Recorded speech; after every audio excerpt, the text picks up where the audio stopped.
महाकाय सूर्यकोटि समप्रभा निर्विघ्नं कुरु मे देव सर्वकार्येषु सर्वदा वक्ररूपेषु वदापिनहं वक्रतुण्ड महाकाय सूर्यकोटि समप्रभा निर्विघ्नं कुरु मे देव सर्वकार्येषु सर्वदा गुरुब्रह्मा गुरुविष्णु गुरुदेवो महेश्वरः गुरु साक्षात् परब्रह्म तस्मै श्री गुरवे नमः। नमस्ते नारसिंहाय नमस्ते मधुवैरिणे नमस्ते पद्मनेत्राय नमस्ते दुःखहारिणे शरदिन्दुसमाकारे परब्रह्मस्वरूपिणे वासरापीठे सरस्वती नमोस्तुते मनोजव्यं मारुतिर्विवेकं जितेन्द्रियां बुद्धिमतां वरिष्ठं वातात्मजं वानरयुतमुख्यं श्रीरामदूतं शिरसा नमामि। बोलो गजानन भगवान की, बोलो गजानन भगवान की, बोलो गजानन भगवान की जय।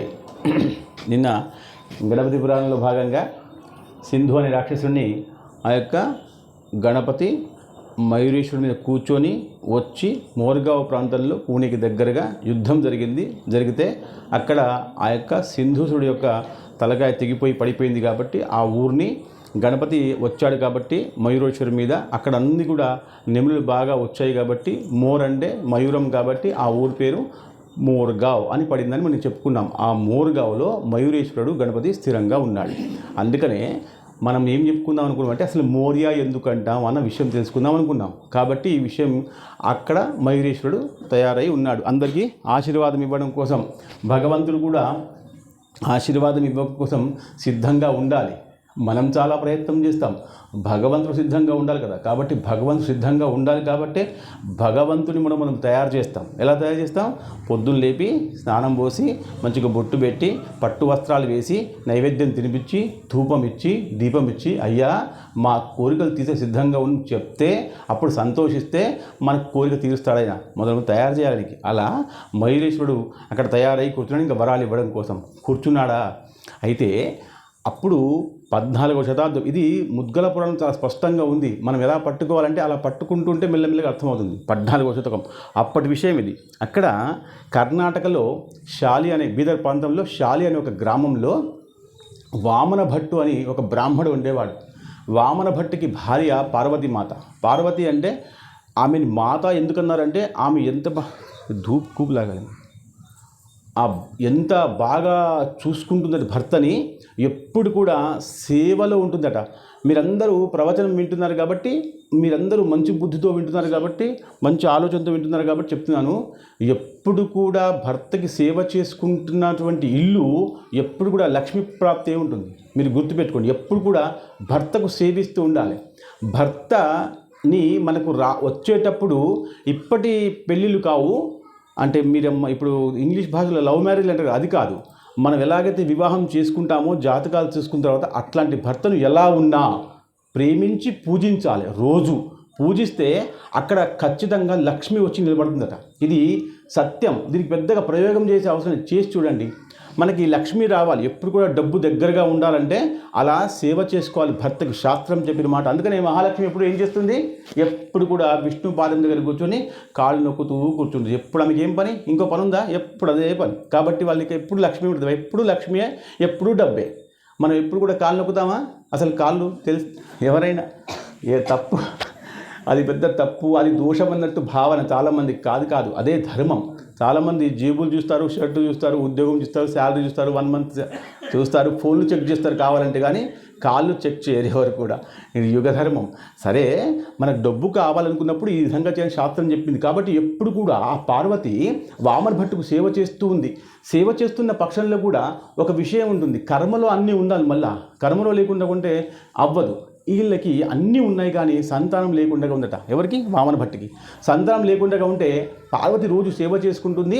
అక్కడ ఎలా చేస్తే బాగుంటుందని ఒక్కొక్క ప్రయోగం చేసుకుంటుంటే, ఏ ప్రయోగం వల్ల దానము, కర్మము, సేవ ఏం చేసినా పూజల వల్ల, వ్రతాల వల్ల, వైకల్యం వల్ల సంతానం అవ్వట్లే। చాలా కాలం పోయిన తర్వాత ఇక సగం వయసు అయిపోయింది అన్నప్పుడు అప్పుడు ఏం చేద్దామని వాళ్ళు ఆ శాలి గ్రామాన్ని, కర్ణాటకలో గ్రామాన్ని వదిలిపెట్టేసి భార్యతో కలిసి వామన భట్టు యాత్రలు చేస్తూ ఉన్నాడు।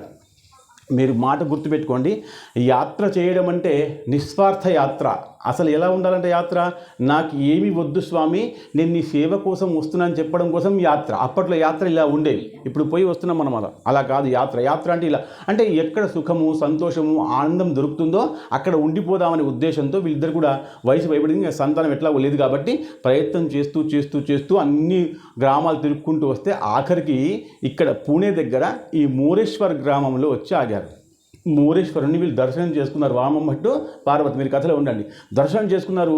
అది మహాగణపతి కదా మనం చేసుకున్నాం. పై మయూరేశ్వరుడు ఏం కోరికైనా ఇస్తాడు మయూరేశ్వరుడు. ఈరోజు కూడా అక్కడ ఉన్నాడు, కూర్చున్నారు. ఆ స్వామిని దర్శనం చేసుకున్నారు. మనసు ప్రశాంతంగా అనిపించింది. ఉంటే ఇంకా అక్కడే ఉండిపోయామని నిర్ణయం తీసుకున్నారు. ఇద్దరు కూడా భార్యాభర్తలు అక్కడే ఉంటున్నారు. ఉంటే కొంతకాలం తర్వాత ఆ స్వామిని పూజ చేస్తూ సేవ చేస్తూ ఉంటే, పూజ అంటే ఏంటంటే పసుపు కుంకుమ అక్షంతలు ధూపం దీపం నైవేద్యం పూజ కాదు, సేవ అంటే పూజ. మీరు మాట గుర్తుపెట్టుకోండి. మీరు మందులు కొనివ్వడం కాదు, మీ వాళ్లకు మందులు వేయాలి కాదు, సమయానికి లేపి వేయాలి. ఇది విధానం. చాలామందికి ఈ అలవాట్లు ఉండవు. మందులు కొనిస్తాం కదా, పంపిస్తాం అన్న భావన ఉంటుంది. ఈ భావన అన్ని తీసేయండి. ప్రవచనం వింటూ ఉంటే, అందుకనే రోజుకి ప్రవచనానికి సంఖ్య తగ్గిపోతుంది. కారణం ఏమిటంటే అన్ని వినాలి, అన్ని వింటే అన్ని చేయాలి. కాబట్టి వినడమే వద్దు, చేయడం వద్దు అనే భావన చాలామందికి ఉండే అవకాశం ఉంది. కాబట్టి వినడం వల్ల మీకు ఏం కావాలో ఈ యుగంలో ఇప్పుడు ఏం కావాలో అదంతా దొరుకుతుంది. మోకాళ్ళు నొప్పులుగా ఉన్నటువంటి అత్తమ్మకి మీరు అసహించుకుంటే మీకు త్వరలో మోకాళ్ళ నొప్పులు వస్తాయి.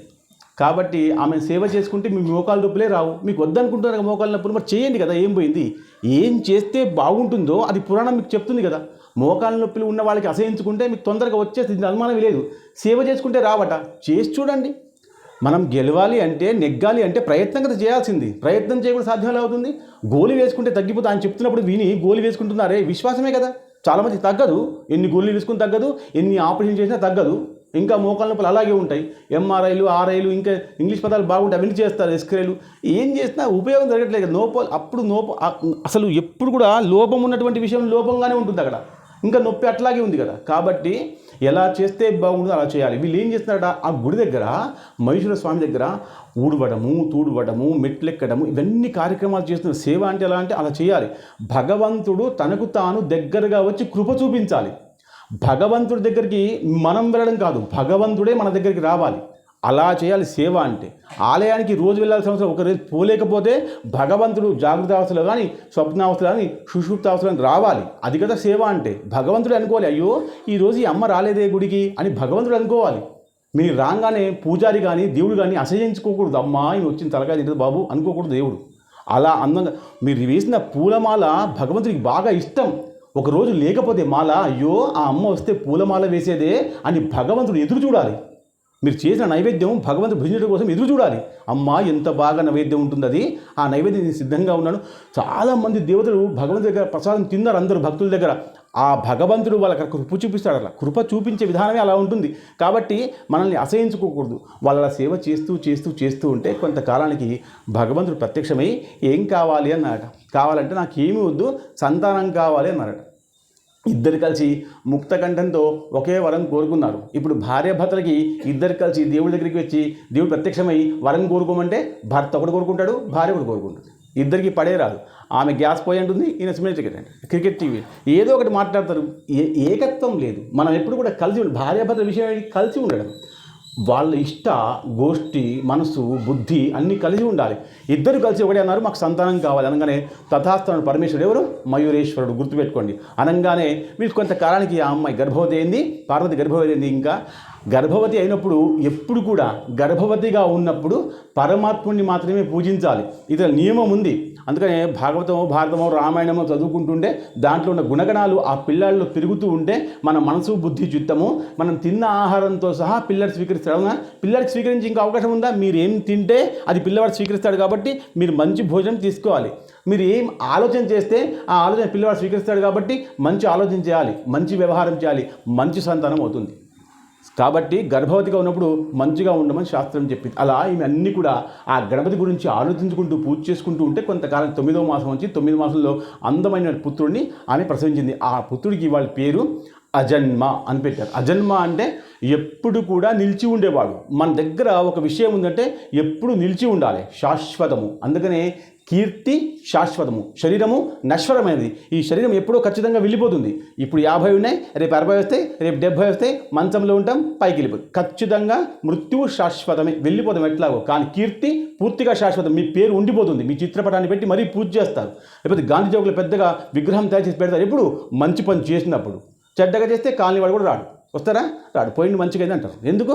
మీకు స్వభావం మంచి లేకపోతే, గుణం మంచి లేకపోతే. గుణము, బుద్ధి, ఆలోచన మంచిగా ఉంటే మనల్ని మనం శాశ్వతంగా ఉండిపోయేది ఏమిటి? కీర్తి. శరీరం ఉంటుందా? ఉండదు. కాబట్టి శరీరం మీద ప్రేమ చేయకండి, కీర్తి మీద, మంచి మీద చేయాలి. అలా అజన్మ అని పేరు. ఎప్పటికైనా మావాడే, నాకు ఆనందాన్ని ఇచ్చాడు, గణపతి కృప వల్ల వచ్చాడు కాబట్టి అజన్మ అని పేరు పెట్టారు. అజన్మ నిజంగానే ఆమె గర్భవతిగా ఉన్నప్పటి నుంచే భగవంతుడు ప్రేమిస్తుంది కాబట్టి అదే భగవంతుడిని పూజించడం, ప్రేమించడం అలవాటు చేసుకోవడం చిన్నప్పటి నుంచే.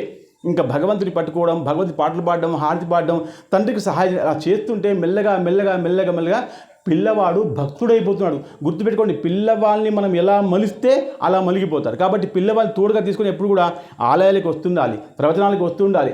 మీకు ఏమనిపిస్తుంది అంటే ఇది సాధ్యమా అనిపిస్తుంది. సాధ్యమే, చేస్తే సాధ్యం అవుతుంది. చేయకుండా ఎలా సాధ్యం అవుతుంది? ఎప్పుడు ప్రయత్నించాం మనం ప్రయత్నం ఎప్పుడు కూడా ఆలయంకి తీసుకొని వస్తూ, ఆలయంలో ఉన్నటువంటి విషయము ఎప్పుడు కూడా పిల్లవాళ్ళ యొక్క బుద్ధిని మారుస్తూ ఉంటుంది. గంట వాయించినప్పుడు, తీర్థం తీసుకున్నప్పుడు, ప్రసాదం తీసుకున్నప్పుడు, కూర్చున్నప్పుడు, ప్రదక్షిణ వేస్తున్నప్పుడు పిల్లవాళ్ళు మనసు, బుద్ధి, శరీరము అన్నీ పనిచేస్తాయి. కాబట్టి ఆ రకంగా వాళ్ళు చాలా బాగా తయారవుతారు. వాళ్ళకి ఆ గుణం వస్తుంది.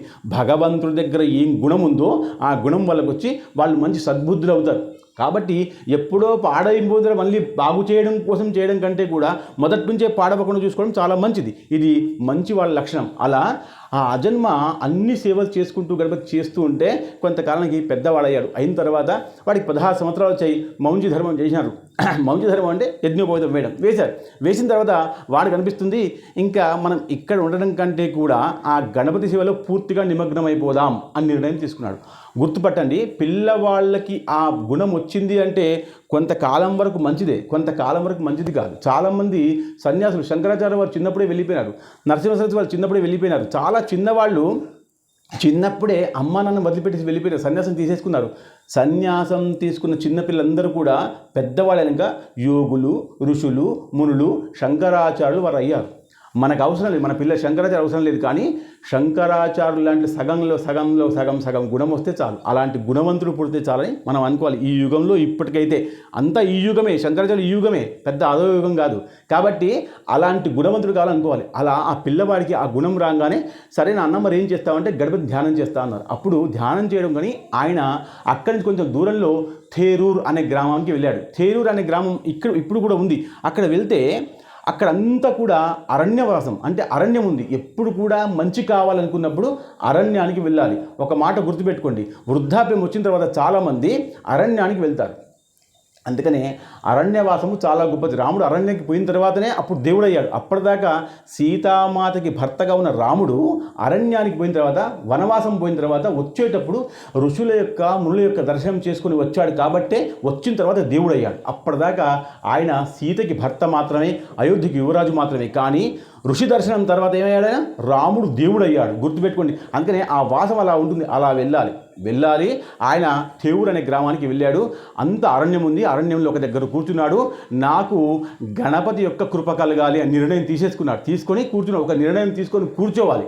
నేను ఒక అరగంట కంటే ఎక్కువసేపు కూర్చోలేను, నాకు మోగాలను వస్తాయి, నాకు నిద్ర వస్తుంది, నాకు షుగర్ ఉంది, నాకు ఆకలి అవుతుంది అంటే దేవుడు రాడు, ప్రత్యక్షమవ్వడు. ఖచ్చితంగా మనం మొదలే అనుకుంటాం, అన్నీ మొదలే అనుకుంటాం. ఎన్ని ఉన్నా కూర్చుంటే సంకల్పం ఉండాలి, అవన్నీ రాకుండా ఉంటాయి. అలా ఉంటేనే అదే నియమం అన్నారు. దానికి నియమం అంటేనే అలా నియమం పాటిస్తేనే పుణ్యం. నియమం పాటించకుండా ఎన్నిసార్లు లేవచ్చు, పాలన చేసేటప్పుడు ఎలాగైనా కూర్చోవచ్చు, ఎలాగైనా చేస్తే పరమాత్మ ఎలాగైనా ఎందుకు వస్తాడు? రాడు. పరమాత్మ నియమం పాటిస్తేనే వస్తాడు, దీంట్లో అనుమానం లేదు. కాబట్టి ఆయన కూర్చున్నాడు. ఆయన చింతామణి గణపతిని ధ్యానం చేస్తాడు. చింతామణి అంటే ఆయనకి ఏంటంటే ఏ గణపతిని ఆరాధన చేయాలో తెలియదు. కాబట్టి ఎలా అని మయూరేశ్వరుని చేయాలి. సరే, మయూరేశ్వరుడు నావాడే కదా. మనం ఏం చేస్తామంటే రోజు ఉన్న కులదేవత, గ్రామదేవత, స్థానదేవత, వాస్తుదేవత, ఇష్టదేవత, ఈ 5 దేవతలే. కానీ దీన్ని పట్టుకున్న తర్వాత మనం ఏం చేస్తాం? కాశీకి వెళ్తాం, రామేశ్వరం వెళ్తాం, శ్రీశైలం వెళ్తాం, ఎక్కడికెక్కడికి వెళ్తాం. ఎవరైనా ఇంకా ఏమైనా మంచి వరాన్ని ఇస్తాడేమో విషయం ఆలోచన ఎట్లా ఉంటుందంటే మనకి ఇంకా ఏమైనా కొత్తగా వస్తుందనే ఉద్దేశం. చాలామంది బాసర దగ్గర గంగా ఉంది, స్నానానికి వెళ్ళారు, కానీ అక్కడ ప్రయాగరాజ్ చాలామంది వెళ్ళారు, కోట్ల మంది వెళ్ళారు. మరి ఏమిటి కారణం? మేము కొత్తగా వస్తుందని. కొత్తగా ఏమి రాదు, మనదాన్ని మనం పట్టుకుంటే గట్టిగా అన్నీ వస్తాయి, కొత్తదాన్ని ఏం పట్టుకోకూడదు అలా. అయితే ఇక్కడ స్నానం చేసి అక్కడికి వెళ్ళి, చెప్పాను మీకు, ఇక్కడ అందుబాటులో ఆలయం ఉంటే ఆలయ దర్శనం చేసుకుని అక్కడికి వెళ్ళాలి, నియమం పాటిస్తే మంచిది. ఆయన చింతామణి గణపతిని ఆరాధన చేశాడు. అంటే నాకు మంచి మార్గాన్ని చూపించు పరమేశ్వర అని. అప్పుడు చింతామణి గణపతి చాలా గొప్పది. అసలు చింతామణి మనకు ఇక్కడ నుంచి దగ్గరలో 35 కిలోమీటర్ దూరంలో బాసరలో చింతామణి గణపతి ఉంది. మనం చాలామంది బాసరకు వెళ్ళి అమ్మవారి దర్శనం చేసుకుని వచ్చేస్తాం, కానీ చాలా గొప్ప క్షేత్రం బాసర క్షేత్రము. బాసరలో చింతామణి గణపతి ఇప్పుడు కూడా ఉంది. మీరు చాలామంది విని ఉంటారు. చాలామంది గాణగాపురంలో దాని దగ్గర గంగ దగ్గర భీమా అమర గంగ దగ్గర సంగమం దగ్గర చాలామంది ఒక పురాణం చదువుతారు, దత్త పురాణము, గురుచరిత్ర పారాయణము చేస్తారు. అక్కడ చాలామంది ఏం చేస్తారంటే ఈ యొక్క నవనాథ పారాయణం చేస్తారు. ఈ నవనాథ పారాయణం లిఖించింది బాసర ప్రాంతంలో. ఎంత గొప్ప విషయం, బాసర ప్రాంతంలో లిఖించారు. ఆయన పేరు నరహరిమాలు కవి. ఆ నరహరిమాలు కవి గారు ఆ పుస్తకం రచించి ఇప్పుడు ప్రపంచవ్యాప్తంగా అందరూ, బాసరలో పెద్ద విషయం లేదు కానీ గాణగాపురంలో ఆ పుస్తకాన్ని అందరూ కూడా పారాయణం చేస్తారు. ఎంతమంది అయితే గురుచరిత్ర పారాయణం చేస్తారో అంతకంటే ఎక్కువ మంది ఇప్పుడు ఆ యొక్క నవరాత్రి చరిత్రను పారాయణం చేస్తున్నారంటే ఇక్కడ రాయబడ్డ పుస్తకం, రచించిన పుస్తకం సరస్వతి మాత కృప వల్ల. సరస్వతి సాధారణ వ్యక్తి కాదు, ఇక్కడ సరస్వతి మాతకు వ్యాసుల వారు ప్రతిష్ఠ చేసినారు. చాలా చిన్న విషయమా? కాదు కదా, గొప్ప విషయం. వీళ్ళు ఎవరు మాట్లాడతారు? వీళ్ళు నాకే సమస్య ఉంటుంది, మీకు ఎవరికి సమస్య ఉండదు. కాబట్టి ఆ నవనాథ చరిత్ర అక్కడ రచిస్తే ఆ నవరాత్రి చరిత్రని ఇప్పుడు గాణగాపురంలో చదువుతున్నారు. ఆయన నరహరి మాలు కవి. బాసరికి ఇంతకుముందు ఆ ఊర్లోంచి వచ్చేటప్పుడు రోడ్డు మార్గం ఉండేది కాదు, గుట్ట మార్గం ఉండేది. అక్కడ ఎప్పుడు కూడా చింతామణి గణపతి ఉన్నాడు. గణపతి సాంప్రదాయం ఎప్పటి నుంచో ఉంది భూమి మీద, ఎప్పటి నుంచో చింతామణి గణపతి. అంటే ఇప్పుడు మనం ఏమంటాం, శాక్తేయము, గాణాపత్యము, వైష్ణవాయము ఇలా అంటాం కదా, అలాలో గాణాపత్యం గొప్ప విశేషం. కాబట్టి ఈ చింతామణి గణపతి ఇక్కడ బాసర్లో కూడా ఉన్నాడు. అక్కడ కూడా చింతామణిని జ్ఞాపకం చేసుకుంటూ, ఇప్పుడు మనకు బోధన దగ్గర బుర్ర గణేశుడు, బాసర్లో కూడా లోపల వెళ్తే బుర్ర గణేశుడు ఉన్నాడు. చాలా ఎప్పటి నుంచో ఉన్నాడు. ఆయనకి నాగబంధం ఉంది. మనం చెప్పాను కదా, ఏ ఆలయంకి వెళ్ళినా స్వామి పాదం దగ్గర నుంచి పై వరకు మనం చూస్తూ ఉండాలి, అన్నీ గమనించాలి. ఎలా వచ్చింది, ఎట్లా వచ్చింది, ఎవరు ప్రతిష్టాపన చేసినారు అన్న విషయాన్ని బాగా ఆలోచించాలి. వాళ్ళు చాలా క్షేత్రంలో అయితే వెళ్ళండి వెళ్ళండి వెళ్ళండి అంటుంటారు, మనం వెళ్ళిపోతూనే ఉంటాం. కానీ మన దృష్టి, మన బుద్ధి అంతా వెళ్ళుమనే వాళ్ళ మీద ఉండకూడదు. ఎక్కడికైతే వచ్చామో వాళ్ళ మీద ఉండాలి. ఉండదు, వెళ్ళిపోతాం అంతే ప్రసాదం తీసుకొని. ఇలా అలవాటు అయిపోయింది. కాబట్టి మనకు ధర్మశాస్త్రం మెల్లమెల్లగా అర్థం అవ్వకుండా ఉంది. కాబట్టి ఈ గణపతి ఎప్పటి నుంచో ఉన్నారు. కాబట్టి చింతామణి జ్ఞాపకం చేసుకుంటే ఆ చింతామణి కూడా స్వప్నంలో వచ్చి, అయ్యా నీ వంశం అంతా కూడా మీ నాన్న దగ్గర నుంచి అందరూ కూడా మయూరేశ్వరిని పూజిస్తున్నారు, అక్కడికే వెళ్ళి పూజించు అన్నారు. నీకు ఖచ్చితంగా మయూరేశ్వర కృప అవుతుందంటే సరే అని చెప్పేసి మళ్ళీ ఆ యొక్క మయూరేశ్వర స్వామిని ధ్యానం చేయడం మొదలుపెట్టంగానే కొన్ని రోజులకే గణపతి ప్రత్యక్షం అవ్వాలి అంటే చూడండి, మీరు ఒక మాట గుర్తుపెట్టుకోండి, చాలా చిన్న వాళ్ళకి కూడా భగవంతుడు ప్రత్యక్షమయ్యాడు. చాలా వయసు అయిపోయినా ఇంకా భగవంతుడు ప్రత్యక్షం అవ్వలేదు. ప్రహ్లాదుడికి చిన్నప్పుడే ప్రత్యక్షమయ్యాడు కదా, ధ్రువుడికి చిన్నప్పుడే ప్రత్యక్షమయ్యాడు. చాలా చిన్న వాళ్ళకి చిన్నప్పుడే మార్కండేయుడికి చిన్నప్పుడే ప్రత్యక్షమయ్యాడు. అంటే వయసుతో సంబంధం ఉందా? దేవుడికి సంబంధం లేదు, భక్తితో సంబంధం. సంపూర్ణంగా భక్తి చేస్తే పరమాత్మ ప్రత్యక్షం. మనకు వయసు అయిపోయినా 80 వచ్చినా 60 వచ్చినా ఇంకా భగవంతుని పట్టుకోలేకపోతాం. మీకు ఒక మాట గుర్తుపెట్టుకోండి, మనకు సమయం లేనప్పుడే, బాగా గుర్తుపెట్టుకో, సమయం ఉన్నప్పుడు కాదు, సమయం లేనప్పుడే సమయం తీసి భగవంతుని పట్టుకుంటే లాభం. సమయం అంతా అయిపోయిన తర్వాత మనం అప్పుడు పట్టుకుంటే అంటే జపమాల మనం పట్టుకోలేము. 60 సంవత్సరాలు దాటిన తర్వాత అప్పుడు చేద్దాం, ఇప్పుడు ఉద్యోగం చేస్తున్నాం కదా అని చెప్పి గొప్పగా చెప్పుకుంటే అప్పుడు కుదరదు. సమయం లేనప్పుడే సమయం తీస్తే గొప్ప. సమయం లేనప్పుడు అందరూ అదే చేస్తారు. ఇంకా అంత పని ఏం చేస్తారు? ఇంకా రామారామ అనుకుంటూ కూర్చుంటారు. ఆ రామారామ అంటప్పుడు కష్టాలు ఎదిరించాల్సిందే. కానీ సమయం ఉన్నప్పుడు సమయం తీసి రామారామ అంటుంటే కష్టాలే రావు. కష్టం రాకుండా ఉంచేది పరమాత్మ నామస్మరణ. కాబట్టి ఈయన మయూరేశ్వరుని జ్ఞాపకం చేస్తుంటే చాలా కొద్ది సమయంలోనే ఆయన ప్రత్యక్షమై ఆయన అన్నాడు, నీకు మంచి సన్యాసి దొరుకుతాడు, ఆయనతో దీక్ష తీసుకొని, ఆయన పేరేమిటి? అజన్మ. గుర్తుపెట్టుకొని ఈ విషయం ఆ స్వామికి చెప్పవయ్యా, నీకేం కావాలని చెప్తే సరే అని చెప్పేసి అనుష్ఠానం చేశాడు. కొంత కాలంలోనే గణపతి ప్రత్యక్షమయ్యేలాగో ఆ యొక్క స్వామి వచ్చాడు. ఆయన పేరు నయన భారతి. విషయం గుర్తుపెట్టుకోండి, అజన్మ అన్న పేరు ఎవరికైనా, శంకరాచార్యుల దగ్గర నుంచి సాధువులకు అందరికి కూడా పేర్లు వేరుగా ఉంటాయి. కానీ సన్యాస స్వీకారం తర్వాత, దీక్ష తర్వాత పేరు మారుతుంది. అలా అజన్మకి ఆ నయనభారతి గారి దగ్గర తీసుకొని శిష్యరికం ఇచ్చి ఆయనకి మోరియా అని పేరు పెట్టారు. మోరియా గోసావి. అప్పటి నుంచి ఆయన ఏమన్నారు? మోరియా గోసావి. మనం ఇప్పుడు విధుశేఖర భారతి, భారతీ తీర్థ స్వాముల వారు ఎలా అంటుంటామో వాళ్ళ పేర్లు వేరుగా ఉంటాయి, కానీ సన్యాసి దీక్ష కదా వాళ్ళ పేరు మారుతుంది. అలాగే ఆ నయనభారతి గారు ఈ అజన్మకు మోరయా గోస్వామి అని పేరు పెట్టారు. ఈ మోరియా గోస్వామి ఎంత సేవ చేస్తున్నాడు, ఎప్పుడైతే దీక్ష వస్తుందో, ఎప్పుడైతే బలం వస్తుందో, ఎప్పుడు సంతోషం అనిపిస్తుందో అప్పుడు ఎక్కువగా సేవ చేస్తాం. భగవంతుడి సేవ చేసేటప్పుడు సంపూర్ణంగా సంతోషంగా చేయాలి. అయిష్టంగా చేస్తే సేవ కుదరదు. సేవ అనబడదు, దాని పేరే సేవ. పనిచేసేవాడు జీతం తీసుకొని పోతాడు, కానీ సేవ చేసేవాడు ఏమీ చేయడు, నిస్వార్థంగా ఉంటాడు. పరమాత్మ నీ కృప అన్నట్టుగా ఉంటాడు. ఏం కృప కావాలి వాళ్ళకి? పెద్దగా దేశము డబ్బులు ఏం అవసరం లేదు, నీ కృప కావాలి అంటారు. పరమాత్ముడు కృప కావాలి అనే వాడికి కృప మాత్రమే ఏమైనా ఇచ్చేస్తాడు. కృష్ణ పరమాత్మ సుధాముడు ఒకే పాఠశాల చదువుకున్నారు. సాందీప మహాముని దగ్గర చదువుకున్నారు. వీరు గురుకులంలోకి వచ్చి చదువుకుంటుంటే కొంతకాలం తర్వాత ఇద్దరు విడిపోయారు. విడిపోయిన తర్వాత ఆ యొక్క కుచేరుడు, అంటే దీనికి ఏమంటారు, కుచేరుడు సుధామ కుచేరుడు అంటారు. ఈ కుచేరుడు తన ఊరికి వెళ్ళిపోయాడు, కృష్ణ పరమాత్మ ఇటు వాళ్ళ ఊరికి వెళ్ళాడు. కొంతకాలం తర్వాత ఆయన ద్వారకాధీశుడయ్యాడు, ఈయన దరిద్ర బ్రాహ్మడయ్యాడు. ఒకటే పాఠశాల చదువుకున్నాడు, ఒకటే విద్య ఉంది, జ్ఞానం బాగుంది, కానీ కర్మ బాగోలేకపోవడం వల్ల. కానీ ఒకసారి వాళ్ళ భార్య చెప్పింది, ఎవరికి? సుధాముడికి. సుధాముడు అంటేనే కుచేలుడు, గుర్తుపెట్టుకోండి. భార్య చెప్పింది, నీ మిత్రుడు కృష్ణ పరమాత్మ కదా, మహారాజు కదా, ఒక్కసారి వెళ్ళవయ్యా ఆయన దగ్గరికి. వెళ్తే నీకేం కావాలో అది ఇస్తాడు. దేవుడు అయిపోయాడైనా, అసలు దేవుడే అయినా నీకు తెలియనిది ఏముంది, నువ్వే చెప్తుంటావు కదా ఆయన గురించి బాగా. కాబట్టి ఆయన దగ్గరికి ఒకసారి వెళ్ళమంటే చాలా కష్టపడి వెళ్ళాడు. ఇది కృష్ణ భగవాన్ బాగా పెద్దగా ఉంది. వెళ్ళాడు. వెళ్తే కృష్ణుడు ఆయన వచ్చాడన్న విషయం వినంగానే పరిగెత్తుకుంటూ బయటకు వచ్చాడు. అప్పటికే ఈయన బాగా కష్టపడ్డాడు. నాకు ఈ మార్గం తెలియదు, వెళ్ళలేను, అక్కడ ఆయన రాజు కదా, నన్ను పోనివ్వరేమో, ఇవన్నీ ఆలోచించలేదు. ఇంకా భార్య చెప్పింది సరే అనుకున్నాడు. ఇంకా ఏది ఏమైనా మిత్రుడిని కలుద్దామనే ఉద్దేశంతో వచ్చాడు. మార్గ మధ్యంలో ఆయనకు వచ్చిన సమస్యలు ఎవరికి రాలేదు, అన్ని సమస్యలు వచ్చాయి. కానీ అన్ని సమస్యలు వెళ్ళిపోతాయి. మనం తిరుపతి కొండ ఎక్కుతూ ఉంటే, మెట్ల మార్గం ఎక్కుతూ ఉంటే మోకాళ్ళు బాగా నొప్పులు చేస్తాయి, కానీ స్వామిని చూడంగానే నొప్పులు అన్నీ పోతాయి. అన్నీ కూడా బాగా ఆలోచించి లోపల వేసుకొని మదన చేసుకుంటూ ప్రయత్నం చేయండి. అన్నీ కూడా అక్కడికి రాగానే దేవుడు కృష్ణ పరమాత్మ బయటకు వచ్చి ఆయన తీసుకొచ్చి ఇంకా రుక్మిణి చెప్పారు, రుక్మిణి కాళ్ళు కడగలే, ఒక్కసారి కాళ్ళకన్నీ ముళ్ళు కుచ్చుకున్నాయంటే కాళ్ళు కడుక్కుంటా నీళ్ళు తీసుకొస్తే రుక్మిణి మాత కొంచెం ఆలస్యం చేసిందట. ఆలస్యం చేస్తే కృష్ణ పరమాత్మ బాధపడి తన కళ్ళల్లోంచి వచ్చిన నీళ్ళతో ఆ సుధాముడి కాళ్ళు కడిగాడు. అది గొప్ప విశేషం. అంటే ఈ దేన్ని ఎప్పుడు ఎక్కడ స్వీకరించాలో పరమాత్ముడు స్వీకరిస్తూనే ఉంటాడు. కాళ్ళు కడిగేసి ఆ కాళ్ళల్లో ముళ్ళు ఉంటే ముళ్ళు కూడా పన్ను తీశాడు కృష్ణ పరమాత్మ. అంటే బ్రాహ్మణ అంటే, మిత్రుడు అంటే ఎంత గౌరవం కృష్ణ పరమాత్మ దేవుడైన పక్షంలో కూడా. అలా ఈ విషయం అంతా కూడా ఒకరికి అజన్మ సేవ చేయడం మొదలుపెట్టాడు.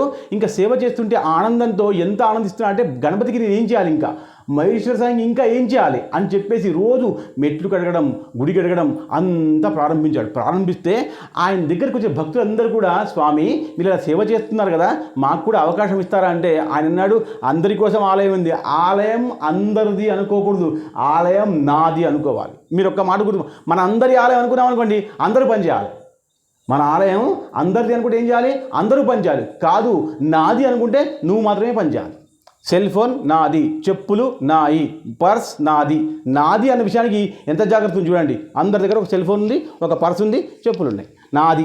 ఎవరు తీసుకుంటారు అని? ఎవరు తీసుకోనివ్వము, తీసుకోరు కూడా. ఎందుకు? నాది అన్న బాధ్యత మనకు ఉంది కాబట్టి. మనది అంటే ఎవరు చూసుకుంటారు? పొద్దున ఎవరు వస్తారు, ఎవరు చూస్తారు, ఎవరు చేస్తారు, గుళ్ళో ఎవరు చేస్తారో ఏమో, పని మనిషి వస్తుంది, పూజారి వస్తారు, వెళ్ళిపోతాడు. ఎవరిది? అందరిది కాబట్టి. ఎందుకు? ఒక కమిటీ ఉందో, పెద్దవాళ్ళు ఎవరో ఉన్నారు, చూస్తారు. ఎవరో చూస్తారంటే మీరు చూడరు, నేనే చూస్తానంటే మీరు చూస్తారు. కాబట్టి శ్రద్ధగా నాది అనుకోండి. అప్పుడు మనందరిది కాదయ్యా, నీదనుకో సేవ చేయమని చెప్పి ఆ యొక్క మోరియా గోస్వామి చెప్తే అందరూ సేవ చేస్తారు.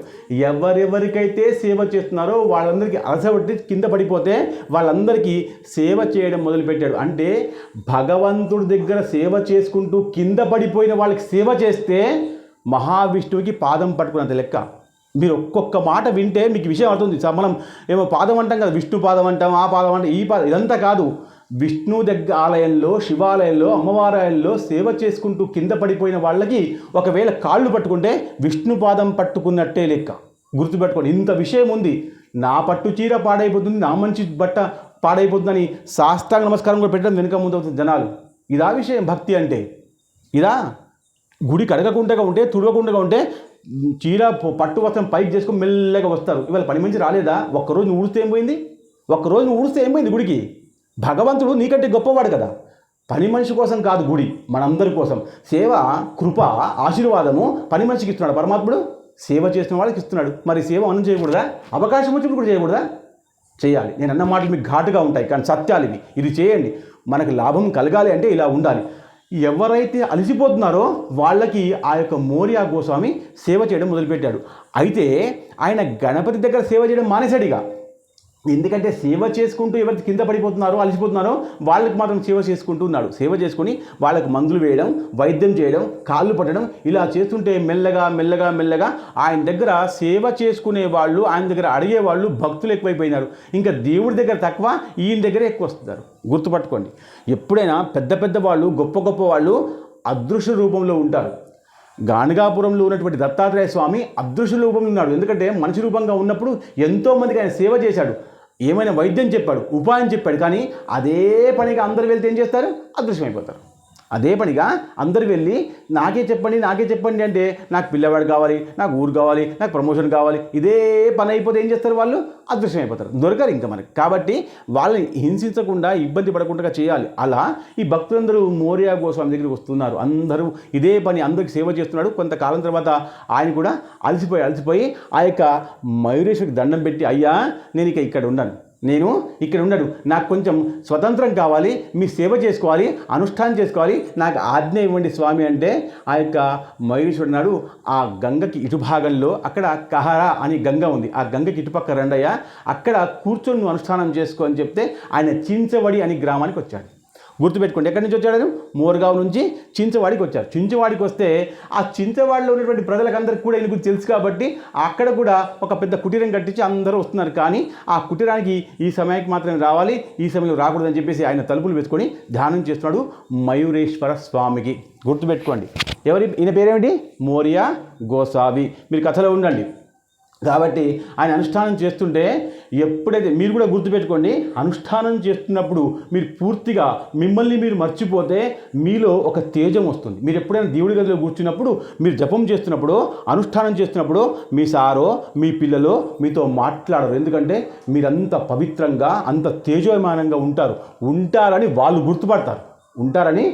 గుర్తుపడతారు. మీది మీకు అర్థం కాదు. కానీ ఎప్పుడైనా చూడండి, నేను ఆ పారాయణం చేస్తున్నాను, లలితా పారాయణం చేస్తున్నాను అని చెప్తే వాళ్ళు కూడా కొంచెంసేపు మౌనంగా ఉంటారు. కొందరికి తెలియక వాళ్ళు పారాయణం వద్దు, ఏమొద్దు, పోయినాక చేసుకో ఆఫీస్కి అంటారు. కానీ మీరు చేస్తూ ఉండండి, మెల్లమెల్లగా వాళ్ళ గుణము మీలో శక్తి పెరుగుతూ ఉంటుంది. అంత బాగుంది ఆ ఆలయంలో. అలాగే ఆయన మోరియా గోస్వామి కుటీరంలో కూర్చొని అనుష్ఠానం చేస్తుంటే ఆ కుటీరం అంతా కూడా మెల్లగా మెరిసిపోతుందట. ఆ మెరుపు, ఆ శక్తి వల్ల అందరూ ఆయన దగ్గరకు వస్తే అలవాటు చేసి మళ్ళీ అందరూ కూడా ఈ చించవాడి గ్రామానికి కూడా అందరూ వస్తున్నారు. అక్కడ మోర్గావ్లో అలా అయింది కాబట్టి ఇలా వస్తే ఇలా కూడా అందరూ వస్తారు. అంటే సహాయం కోసం వస్తున్నారు, సేవ అడగడం కోసం వస్తున్నారు తప్ప నేను గణపతికి సేవ చేస్తాను ఎవరికి పెద్ద రావట్లేదు. నాకు కావాలి అనే విషయంతో వస్తున్నారు. కాబట్టి ఆయన కోపం వచ్చి ఆయన ఏమన్నా అంటే ఇప్పటి నుంచి నా దగ్గరికి ఎవరు రాకూడదు అని నిర్ణయం తీసేసుకొని, ఇంకా ఎలా చెప్పాడంటే నేను అలసిపోయాను కాబట్టి, చెప్పలేకపోతున్నాను కాబట్టి, ఇంకా రాలేను కాబట్టి, ఇంకా మీకు చెప్పడం కుదరదు కాబట్టి అని చెప్పాడు. చెప్పినా చాలామంది సేవ చేయడం కోసం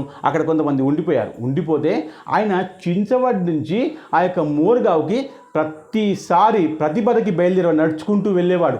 ఆ గంగలోంచి మెల్లగా ఆ తెప్ప ద్వారా, బోట్ ద్వారా అక్కడికి వెళ్ళి మోర్గావ్లో చతుర్థి వరకు ఉండి, చతుర్థి రోజు పూజ చేసి పంచమి రోజు ఉద్యాపన చేసుకొని వచ్చేవాడు. ఇలా అలవాటు చేసుకున్నాడు. ఇక మెల్లగా మళ్ళీ ఇక్కడ ఉన్నా అక్కడికి వెళ్ళి అలవాటు చేసుకుంటుంటే ఎంతకాలమైనా మనసుకు దూరంగా ఉండొచ్చు, భగవంతుడికి దగ్గరగా ఉండే ఆలోచన.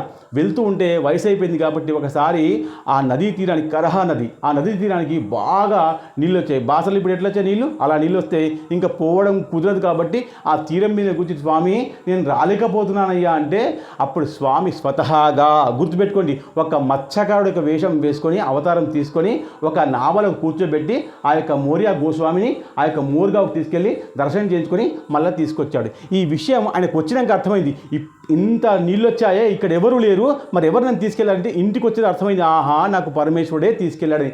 అలా భగవంతుడి కృప ఉంటే తెలియకుండా కానీ చాలా లాభాలు జరిగిపోతాయి. మళ్ళీ ఒకరోజు అలాగే కష్టపడి వెళ్ళాడు. కానీ అక్కడ ఆలయం మూసివేయబడింది. మూసివేస్తే చాలా బాధపడ్డాడు. మీరు కూడా గుర్తుపెట్టుకోండి, ఆలయం మూసి ఉన్నప్పుడు ఆలయం దగ్గర నుంచి చాలా దగ్గరగా శిఖరం కనబడేట్టుగా కూర్చొని ఆ స్వామిని జ్ఞాపకం చేస్తే శిఖరంలోంచి పరమాత్ముడు కనబడతాడు. అదే శిఖర దర్శనం అన్నారు.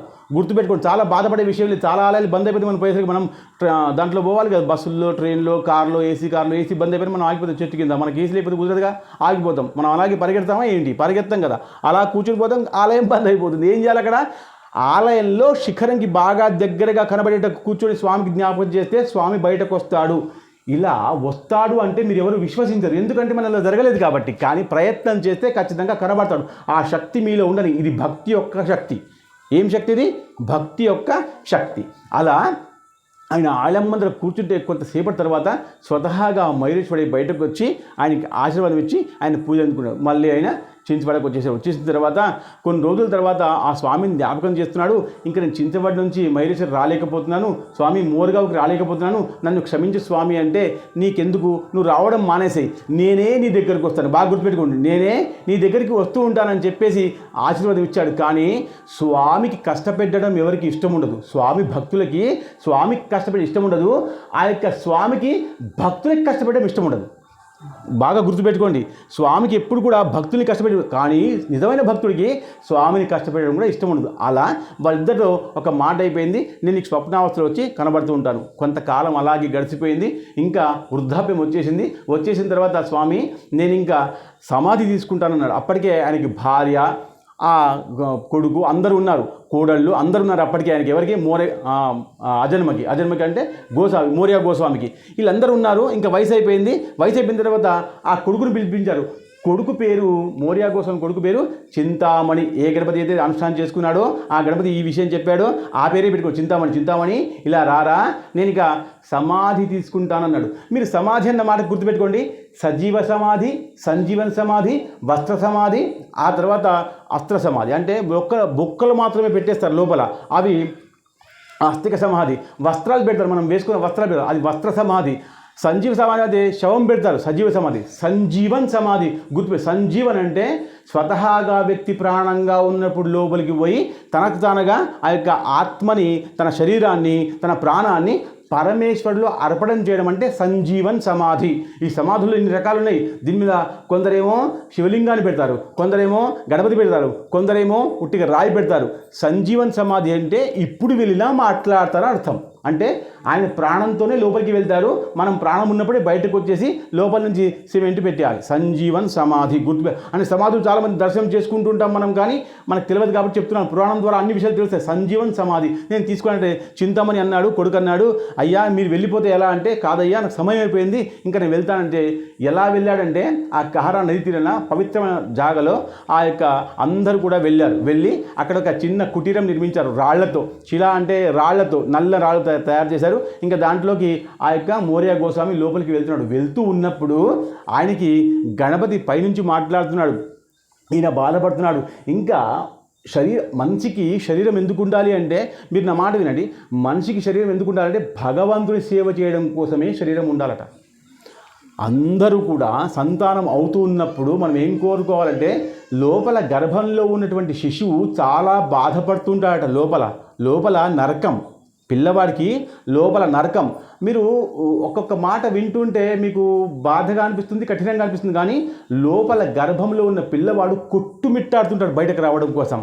ఏమనంటే బయట సుఖం ఉందేమో అని అనుకుంటాడు పిల్లవాడు సుఖం ఉందేమో అనుకుంటాడు. కాబట్టి ఆ కొట్టుమిట్లాడుతూ గర్భం తిరుగుతూ ఉంటాడు. ఎలాగ తిరుగుతుంటాడో అదంతా బాధపడి ఆ యోనిలోంచి బయటకు వస్తూ రాగానే వచ్చేటప్పుడు తల్లికి బాధ, వచ్చిన తర్వాత అయ్యో ఇది ఆ ప్రపంచం అంటే, నేను ఎక్కడైతే అక్కడి నుంచి రావాలనుకున్నానో అక్కడ సుఖంగా ఉన్నాను అంటే నా తల్లి చూసుకుంది, కానీ నేను బయటకు రాగానే ఇదా ప్రపంచం అని కెవ్వున ఏడుస్తాడు. పిల్లడు పుట్టగానే ఏం చేస్తాడు? ఏడుస్తాడు. దీంట్లో ఏ అనుమానం లేదు. అమ్మ ఈ ప్రపంచంలోకి వచ్చాను, ఇక్కడ కానీ రావాల్సింది, నేను కాదు కదా ఇక్కడికి రావాల్సింది.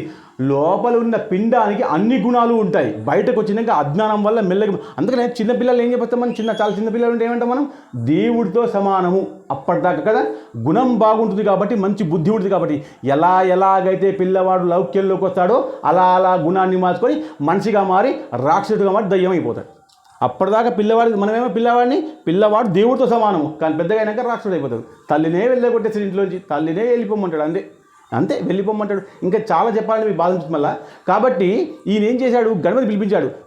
గణపతి వచ్చి అసలు నీ దగ్గర నాకు శరీరం ఉంటే సేవ చేసుకునే అవకాశం ఉండేది, కానీ శరీరం అలసిపోయింది కాబట్టి ఈ శరీరాన్ని వదిలేద్దామంటే నాకు బుద్ధి పుట్టట్లేదు స్వామి, ఇక్కడ దాకా వచ్చాను, ఇంకా సమాధి వెళ్ళిపోవాలంటే నాకు భగవంత ఎప్పుడు కూడా నీ పేరు నా పేరు కలిసి ఉండేటట్టుగా ఉండాలని ఎప్పుడు సేవ చేసుకుంటూ వచ్చాను. ఇప్పుడు నేను వెళ్ళిపోతున్నాను, కొంతకాలం ఏడుస్తారు, దాని తర్వాత ఏముంటుంది, ఇంకా అందరూ మర్చిపోతారు. బాగా గుర్తుపెట్టుకోండి, ఎవరైనా ఎంత పెద్ద గొప్పవాడైనా ఎంత డబ్బున్నవాడైనా కొంతకాలం గుర్తుంచుకుంటారు, మళ్ళీ మర్చిపోతారు కదా. ఎంత పెద్దవాడైనా మీరు మీ మనసులో అనుకోండి, ఎంత పెద్దవారైనా ఎంత పేరు సంపాదించినా ఎంత డబ్బున్నా చనిపోయిన తర్వాత కొంతకాలం తర్వాత అసలు చనిపోగానే మనం కాల్ చేస్తాం, బంధువులతో అందరి దగ్గరకు కాల్ చేస్తాం, ఎవ్వరూ రారు అక్కడికి. ఇంకా కాల్ చేసిన తర్వాత ఎవరు పోతాం, మళ్ళీ ఇంకా లేదు ఇంకా.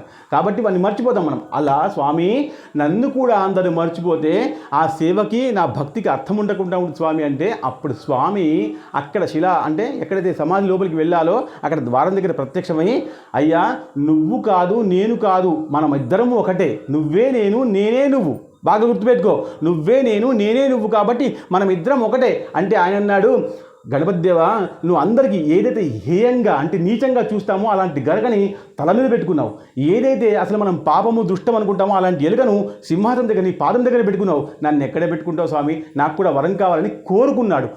చూడండి కోరిక ఎలా ఉండాలి, నాకు డబ్బులు ఇవ్వని చెప్పలే, నాకు ప్లాట్లు ఇవ్వని చెప్పలే, నాకు ప్రమోషన్ అని చెప్పలే, నన్ను ఏం చేస్తావు చెప్పు స్వామి అంటే, అప్పుడు ఆయన అన్నాడు, నీ పేరుకి అసలు నా పేరు జోడించి పెడతానయ్యా అన్నాడు. అది గణపతి ఇచ్చిన గొప్ప వరం.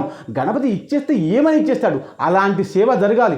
ఎంతోమందికి సేవ చేశాడు, ఎంతోమందికి లాభం చేశాడు, ఎంతో భక్తి ప్రచారం చేశాడు. అలాంటి ఆయన అన్నాడు, నీ పేరు మోరియా కదా, నా పేరు గణపతి కదా, గణపతి బప్పా మోరియా అన్న విషయం నేను చెప్తానయ్యా అని ఆశీర్వాదం ఇచ్చాడు. అప్పటి నుంచి అందరం మనం ఏమంటాం, గణపతి బప్ప మంగళమూర్తి. ఎవరిచ్చిన ఆశీర్వాదం, మయూరేశ్వరుడు గణపతి మోరుగావ్లో ఆ స్వామికి ఇచ్చినటువంటి ఏమిటంటే, అసలు నా పేరు అవ్వంగా నీ పేరు వస్తుందయ్యా, ఇంకేంటి. కొందరు విగ్రహాలు పెట్టుకుంటారు నీ ముందర. ఇప్పుడు ఎలా ఉంటుంది, గణపతిని పూజించాలంటే ముందర ఎలుక ఉంటుంది, శివుడు పూజించాలంటే నంది ఉంటుంది, ఆ విష్ణుని పూజ అంటే హనుమంతుడు ఉంటాడు, అలా ఒక్కొక్కరు ఉంటారు. కానీ అసలు పేరుతోనే సంబంధం పెట్టుకుంటే ఇంకా పుణ్యం ఎక్కువ కదా. కాబట్టి గణపతి బప్ప మోరి అన్న విషయం పెడతానని చెప్పేసి స్వతహాగా గణపతియే చెప్పిన మాట ముద్గల పురాణంలో స్పష్టంగా ఉంది. ఇక్కడ కాదు, మనం ఎక్కడ ప్రపంచ దేశాలు వెళ్ళినా ఇదే మాట అందరూ అంటారు. ఏమని అంటారు, గణపతి బప్ప మోరియా, మంగళమూర్తి మోరియా. స్వతహాగా గణపతి మయూరేశ్వరుడు మోరియా గోస్వామికి ఇచ్చిన వరం. మోరియాకి మొదటి పేరు అజన్మ గోసావికి అయిన తర్వాత మోరియా గోసావి అయ్యాడు. కాబట్టి ఆ మోరియా యొక్క కృప అంటే ఎలా ఉంటుందంటే, ఆయన అందరి మీద చేసిన సేవ, ఆ కృప వల్ల, గణపతి ఆశీర్వాదం వల్ల ఆయనకి ఆ విషయం వచ్చి అప్పటి నుంచి మనం అందరం కూడా గణపతి బప్ప మోరియా అంటున్నాం. కాబట్టి ఈ విషయం గుర్తుపెట్టుకోండి.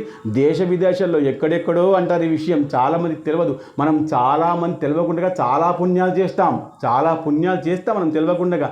చాలామందికి ఈ టీవీలు చూడడం వల్ల ఏమైందంటే, ఇలా చేస్తే బాగుందా, ఇలా చేస్తే కొత్త విషయాలు చేసుకుంటూ వస్తున్నారు. కాబట్టి కొంచెం పాపము కొంచెం పుణ్యం వస్తుంది, కానీ పుణ్యం చేసే ప్రయత్నం మీరు అందరూ చేస్తున్నారు. కాబట్టి మళ్ళీ నేను రోజు చెప్తున్నాను, రోజు కూడా ప్రవచనం వింటుంటే బ్రాహ్మణం ఒకట, ఖచ్చితంగా పుణ్యము లాభము రెండూ వస్తాయి. కాబట్టి గట్టిగా ప్రయత్నం చేయండి, ఖచ్చితంగా లాభం జరిగే అవకాశం ఉంది. ఈరోజు మోరియా గోసావితో మన ఈ కథ ముగుస్తుంది. రేపు ప్రవచనం ఉండదు. రేపు ఏముంటుంది, నిమజ్జన కార్యక్రమం ఉంటుంది. అయితే గణపతికి ఎన్ని అవతారాలు ఉన్నాయి, ఎన్ని విషయాలు ఉన్నాయి, మొత్తం చెప్పాను కదా. ఆయనకి మొత్తం 64 అవతారాలు, 64 32 విశేషం, 32లో 8 అసి విశేషం, 8లో ఒకటి అత్యంతమైన విశేషం వరసిద్ధి వినాయకుడు. గుర్తుపెట్టుకోండి. కాబట్టి మన గణపతి పేరు వరసిద్ధ వినాయకుడు. మీరు ఎంత బాగో శ్రద్ధగా మంచిగా పూజ చేసి ఈరోజు ప్రవచనం విన్నారు. కాబట్టి కోలాటం ఆడిన వాళ్ళ దానికంటే కూడా, తంబోలా ఆడిన వాళ్ళకంటే కూడా మీకు ఎక్కువగా పుణ్యం ఖచ్చితంగా వస్తుంది. మీరు మనసులో ఒక పూర్తిగా అనుకోండి ఒకసారి, ఏమనంటే, నేను ఏదైతే చేయాలో నియమబద్ధంగా చేశాను కాబట్టి పరమాత్మ నన్ను కృప చూపించని మీరు అనుకున్నప్పుడు ఖచ్చితంగా మీకు లాభం చూపిస్తాడు పరమాత్మ గొప్ప గుణం ఏంటంటే, మీరు ఎక్కడ పోతారు, కోలాటం దిక్కుపోతారా, ప్రవచనం దిక్కు వస్తారా అని గణపతి ఎప్పుడు చూస్తూనే ఉంటాడు. వచ్చిన వాళ్ళు ఖచ్చితంగా కృప చూపిస్తాడు. మీకు ఖచ్చితంగా కృప చూపించాడు, నేను విశ్వసిస్తున్నాను, మీరు కూడా విశ్వసించండి. యత్ర యోగేశ్వర కృష్ణో యత్ర పార్థో ధనుర్ధర తత్ర శ్రీ విజయభూతి ధ్రువాణి తద్ మతిర్మమ. ఓం శాంతి.